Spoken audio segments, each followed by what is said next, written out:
Hello મિત્રો, જય માતાજી, જય શ્રી રામ. મિત્રો, આજે આપણે વાતચીત કરવાના છીએ એક એવી ઘટનાની કે જે ઘટનાને સાંભળીને તમારું હૃદય પણ કંપી ઉઠશે મિત્રો. તો મિત્રો, આ ઘટના છે દિયોદર તાલુકાના રૈયા ગામની. ત્યાં ખેતરની અંદર કામ કરતી એક યુવતીનું ફિલ્મી ડબે ક્રેટા ગાડીની અંદર અપહરણ કરવામાં આવે છે. મિત્રો, આ શું છે સમગ્ર ઘટના, એના વિશે આપણે આજે વિગતે વાતચીત કરીશું અને ઊંડાણપૂર્વક તેની પર આપણે વિચારોને વાત કરીશું કે શું છે આ સમગ્ર ઘટના અને કેમ આ ઘટના બની અને કઈ રીતે બની. એના પહેલા જો મિત્રો તમે મારી યુટ્યુબ ચેનલની અંદર બિલકુલ નવા આવ્યા છો તો મારી ચેનલને સબસ્ક્રાઇબ કરી લેજો અને વિડીયોને લાઈક શેર અને કોમેન્ટ કરી લેજો, એટલે મિત્રો હું તમારા માટે આવા અદ્ભુત પ્રકારના વિડીયો બનાવતો રહું મિત્રો. તો મિત્રો, આ ઘટના છે દિયોદર તાલુકાના રૈયા ગામની. રૈયા ગામના હાઈવેની નજીક એક કુટુંબ રહેતું હોય છે. તેની અંદર એક દીકરી હોય છે, એક એમનો ભાઈ હોય છે અને એક માતા હોય છે. આ 3 જણનો પરિવાર રહેતો હોય છે અને આ 3 જણના પરિવારની અંદર જે દીકરી હોય છે એ દીકરીની 4-5 વર્ષ પહેલા સગાઈ થઈ લગ્ન થયેલા હોય છે અને કંઈક એમને પતિ પત્નીની વચ્ચે જે કંઈક એવો બનાવ બને છે એના પછી એ દીકરી ત્યાંથી સાસરિયામાંથી એના પિયરની અંદર આવીને રહેતી હોય છે. આ દીકરી એના પિયરની અંદર રહેતી હોય છે અને એક સવારનો ટાઈમ હોય છે. એ ટાઈમે જ્યારે ઘરનું કામ ચાલુ હોય છે, દીકરીની માતા હોય છે પોતાના, તમને ખબર છે કે બનાસકાંઠાની અંદર સૌથી વધુ પશુપાલન વ્યવસ્થા હોય છે, પશુપાલન એ સૌથી મોખરે છે અને એ પશુપાલનનું કામ કરતા હોય છે. માતા એ પોતાના ઢોરોને પાણી પીવડાવી રહ્યા હોય છે ત્યારે અચાનક તેમના ઘરની આગળ એક ક્રેટા ગાડી આવે છે અને એ ક્રેટા ગાડીની અંદરથી 3 શખ્સો ઉતરે છે. એ 3 શખ્સોની અંદર જે દીકરીના પૂર્વ પતિ હોય છે એ હોય છે, એ પૂર્વ પતિના ભાઈ પણ હોય છે અને કોઈ એમનો કુટુંબીજન હોય છે. આ 3 વ્યક્તિઓ આવે છે. ત્યારે દીકરીનો ભાઈ ખેતરમાં કામ કરીને એ પણ પરત આવી ગયો છે ઘરે અને એની મમ્મી પણ ત્યાં ઉપસ્થિત હોય છે જે પોતાના ઢોરોને પાણી પીવડાવી રહી હોય છે. એ ટાઈમે મિત્રો એવું બને છે કે દીકરીને ખબર પડે છે કે એના પૂર્વ પતિ છે અને લાકડીઓ અને લોખંડની સરિયા લઈને આવ્યા છે તો કંઈક ને કંઈક નવા જૂની થશે અથવા કોઈકને મારશે તો દીકરી ત્યાંથી ભાગી જાય છે. તો દીકરી ત્યાંથી ભાગવા જાય છે તો તેને ચોપાની બાજુમાં જતા ત્યાંથી એને પકડી લેવામાં આવે છે અને એને ક્રેટા ગાડીની અંદર બેસાડવામાં આવે છે. તો જ્યારે ક્રેટા ગાડીમાં બળજબરીથી બેસાડવામાં આવે છે ત્યારે આ જે દીકરીનો ભાઈ હોય છે અને એની માતા હોય છે એને છોડાવવા માટે જાય છે ત્યારે દીકરીના ભાઈ પર લાકડી વડે હુમલો કરવામાં આવે છે અને તેના માથા અને હાથના ભાગમાં ગંભીર ઈજા પહોંચાડવામાં આવે છે. અને એના પછી જ્યારે દીકરીની માતા હોય છે એને પણ માથાની અંદર લોખંડનો સળિયો મારવામાં આવે છે. જે સળિયો મારનાર શખ્સ છે એનું નામ છે કમલેશભાઈ વિરભણજી. એ ભાઈએ માતાની જે દીકરીની હોય છે અને માતાના ભાગમાં એક સળિયો માર દેવાથી માતા પણ ગંભીર રીતે ઘાયલ થઈને ત્યાં પડી જાય છે અને જ્યાં દીકરીને તેઓ અપહરણ કરીને લઈ જાય છે જે તેના પૂર્વ પતિ હોય છે. અને જે 3 શખ્સો છે એના નામ આ પ્રમાણે છે મિત્રો: શંકર રાજા, પરેશ રાજા અને કમલેશભાઈ વિરભણજી ચૌધરી. આ 3 શખ્સો જ્યારે ક્રેટા ગાડી લઈને આવે છે ત્યારે દીકરીને ત્યાંથી ખબર પડી જાય છે કે આ લોકો મને કંઈક ઈજા પહોંચાડશે, એમના જોડે લાકડીઓ અને ધોકા છે અને લોખંડનો સરિયો છે. તો દીકરી પોતાના ઘરથી જોપાની બાજુ ભાગે છે, ત્યાંથી એઓ તેને અપહરણ કરીને ત્યાંથી લઈ જાય છે અને આ દીકરીની 4 વર્ષની જે નાની બાળકી હોય છે એ પણ તેનાથી અલગ પડી છે એટલે લગાતાર એ રુદન કરી રહી છે. આ સમગ્ર ઘટના વિશે મિત્રો દીકરીની માતા શું કહી રહ્યા છે એમને એકવાર આપણે સાંભળી લઈએ અને એના પછી આ ઘટના ઉપર આપણે વિગતે વાતચીત કરીશું મિત્રો. અને પહેલેથી એનો રીત રિવાજ અમારો 12 મહિનાથી બગડેલું હતું એટલે મેં 12 મહિના પહેલા અમારા ભાઈને મેં એનો વ્યવહાર થી થતો તો હાલવા વેચ્યા હતા.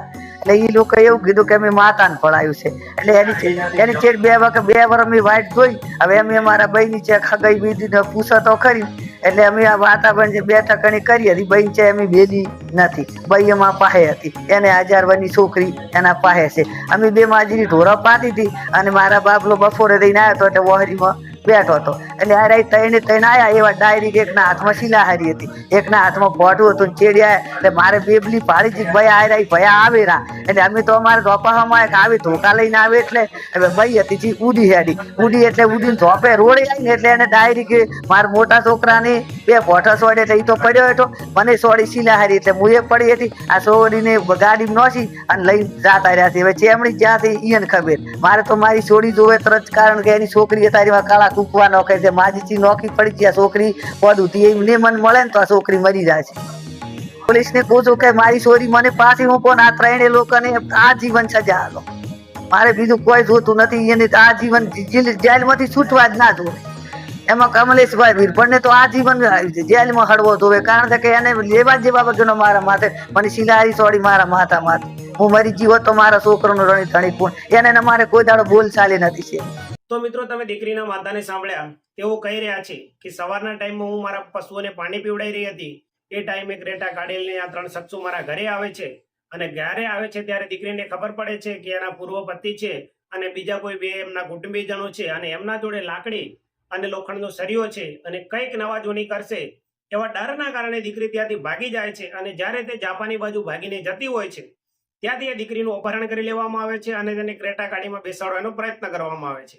જ્યારે એ પ્રયત્ન કરવામાં આવે છે ત્યારે દીકરીનો ભાઈ હોય છે તેને છોડાવવા માટે જાય છે.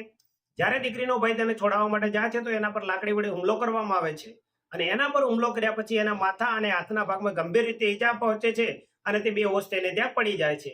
આ સમગ્ર ઘટના એની દીકરીને માતાની સામે બની રહી હોય છે, અને દીકરીની માતા તેના પશુઓને પાણી પીવડાવી રહી હોય છે. તો દીકરીની માતા ત્યાંથી દોડીને ત્યાં દીકરીને છોડાવવા માટે આવે છે. તો એ ટાઈમે એ દીકરીના માતા જે હોય છે એના પર લોખંડના સરિયા વડે કમલેશ વીરભણજી ચૌધરી દ્વારા હુમલો કરવામાં આવે છે, અને ત્યાં દીકરીની માતા પણ બેહોશ થઈને ત્યાં પડી જાય છે.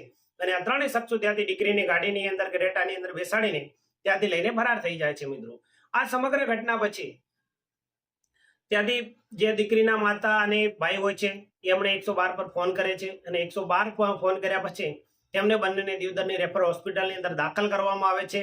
અને દિયોદરની રેફર હોસ્પિટલમાં દાખલ કર્યા પછી તેમને વધુ સારવાર માટે પાટણ હોસ્પિટલની અંદર ખસેડવામાં આવે છે.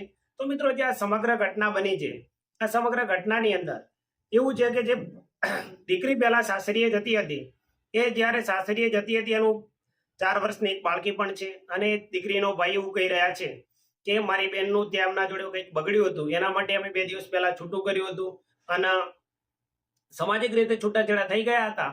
અને આ બધું થઈ ગયા પછી આ લોકોએ આવી રીતે કાવતરા કર્યું અને મારી બહેનને અહીંથી અપહરણ કરીને લઈ ગયા છે. અને દીકરીની માતા એવું કહી રહી છે કે જ્યારે અમે આ બધું બગડ્યું એના પછી મેં મારા બંને ભાઈઓને મોકલ્યા હતા, અને એમને જે સામાજિક રીતે વ્યવહાર થતો એ આપવાની મેં વાત કરી હતી, અને અમારે છૂટું કરવાનું હતું. પણ એ વખતે એ લોકો એમને એવું કીધું હતું કે ભાઈ અમે અમારી માતાને બળવડાયું છે અને અમે બીજું કંઈ કરવા માંગતા નથી, કે અમારે કોઈ વ્યવહાર જોઈતો નથી.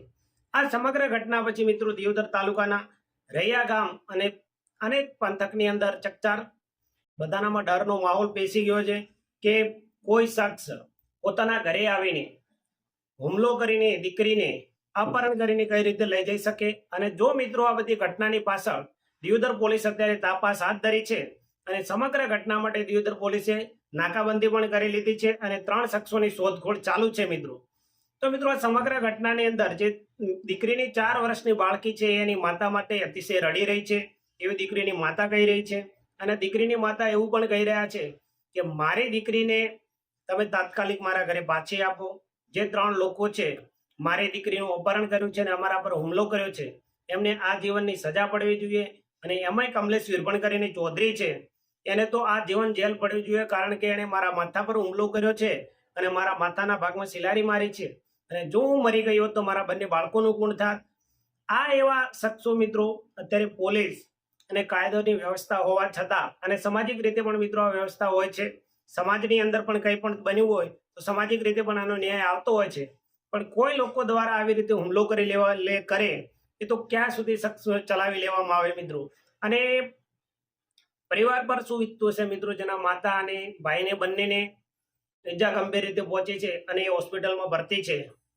અને જે દીકરી છે એમને 3 શખ્સો અત્યારે કિડનેપ કરીને લઈ ગયા છે. તો મિત્રો આ સમગ્ર ઘટનામાં શું થશે અને કેમ આ ઘટના બની, આ ઘટના બની એના પાછળ જવાબદાર કોણ છે, દીકરીના માતા પિતા કે દીકરીના સાસરિયા પક્ષના લોકો? જે મિત્રો તમને યોગ્ય લાગે એ અમને કોમેન્ટ કરીને જરૂરથી જણાવજો. જય માતાજી, જય શ્રી રામ. ત્યાં સુધી મિત્રો તમારા જોડેથી રજા લઈએ છીએ.